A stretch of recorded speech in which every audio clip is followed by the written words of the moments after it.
Today I'm going to show you how to apply auto zoom to photos on your Tecno Camon 50 Pro or 50 Ultra.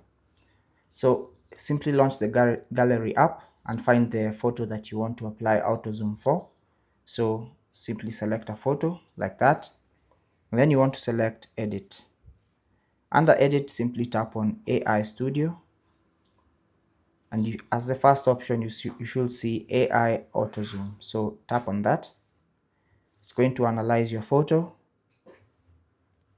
and then it's going to give you a couple of recommended options of how auto zoom what auto zoom will look like on your photo. So this is the recommended auto zoom photo, and this is the original photo.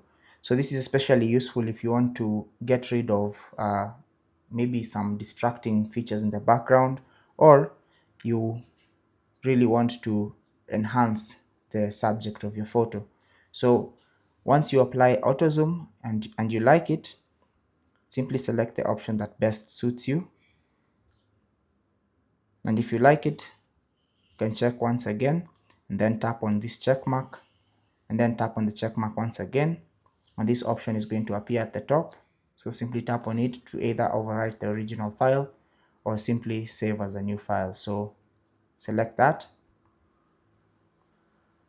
and that effect is going to be applied, auto zoom effect is going to be applied on your photo. So that's basically how to apply auto zoom to photos on your Tecno Camon 50 Pro or 50 Ultra. Take care and God bless.